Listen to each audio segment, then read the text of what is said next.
ભારતની સેમિકન્ડક્ટર ક્ષેત્રે ક્રાંતિમાં જોડાયો નવો અધ્યાય. પ્રધાનમંત્રી નરેન્દ્ર મોદી ઉત્તર પ્રદેશમાં HCL ફોક્સકોન સંયુક્ત સાહસ પ્રોજેક્ટના શિલાન્યાસ કાર્યક્રમમાં વર્ચ્યુઅલી રહ્યા હાજર.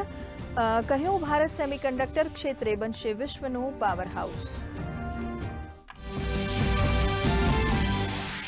પ્રધાનમંત્રી નરેન્દ્ર મોદીએ નવી દિલ્હીમાં બ્રાઝિલના રાષ્ટ્રપતિ લુલા દા સિલ્વા સાથે કરી દ્વિપક્ષીય બેઠકમાં MSME, સ્વાસ્થ્ય, રેર અર્થ મિનરલ્સ અને માઇનિંગ ક્ષેત્રે થયા સમજૂતી કરાર. આગામી 5 વર્ષોમાં બંને દેશો વચ્ચેનો વેપાર $20 બિલિયન પાર લઈ જવા દર્શાવી પ્રતિબદ્ધતા. આસામના કામરૂપથી કેન્દ્રીય ગૃહમંત્રી અમિત શાહની ઘૂસણખોરોને ટકોર. કહ્યું, દેશ નક્સલવાદ મુક્ત થયો, હવે ઘૂસણખોરોનો વારો. સાથે જ કોંગ્રેસ પર પણ કર્યા પ્રહાર. આ પહેલા ગુવાહાટીમાં CRPFના 87મા સ્થાપના દિવસ કાર્યક્રમમાં આપી હાજરી. દિલ્હીમાં યોજાયેલ AI સમિટ દરમિયાન કોંગ્રેસ દ્વારા વિરોધ પ્રદર્શન પર મુખ્યમંત્રી ભૂપેન્દ્ર પટેલે કર્યા પ્રહાર. કહ્યું, વિરોધ કરવાની કોંગ્રેસની અસ્થિર માનસિકતા. કોંગ્રેસ ભારતની વૈશ્વિક છબી ખરડવાનો કરી રહી છે પ્રયાસ. આ કૃત્ય બદલ દેશની માફી માંગવા CMએ આપી સલાહ.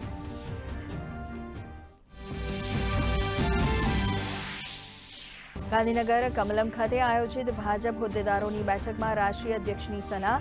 કહ્યું, રાજનીતિમાં ક્યારેય શોર્ટકટથી સફળતા ન મળે. સાથે જ કાર્યકર્તાઓએ પદ માટે પાર્ટીમાં ન આવવા કરી ટકોર. કહ્યું, 2 સ્ટેપ નીચે રહીને વાસ્તવિક રીતે કરવું જોઈએ કામ.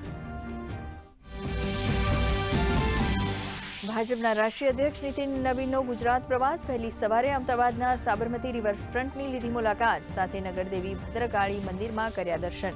અમદાવાદમાં બૂથ લેવલ સંમેલનમાં આપશે હાજરી.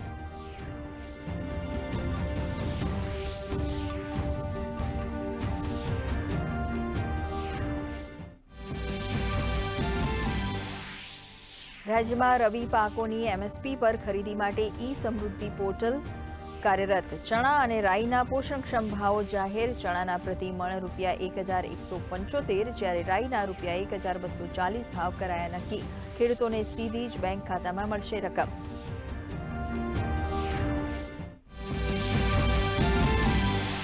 આજે વિશ્વ માતૃભાષા દિવસ. આ દિવસ ઉજવવાનો મુખ્ય ઉદ્દેશ્ય ભાષા અને સંસ્કૃતિની વિવિધતાને સન્માન આપવું.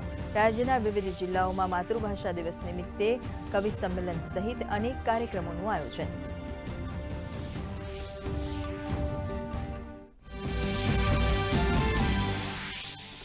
ICC T20 વર્લ્ડ કપમાં આજથી સુપર 8 રાઉન્ડનો જંગ. પાકિસ્તાન ન્યૂઝીલેન્ડ વચ્ચે કોલંબોમાં રમાઈ રહેલ મેચમાં પાકિસ્તાને ટોસ જીતીને પસંદ કરી બેટિંગ. આવતીકાલે ભારત અને સાઉથ આફ્રિકા વચ્ચે અમદાવાદમાં મુકાબલો.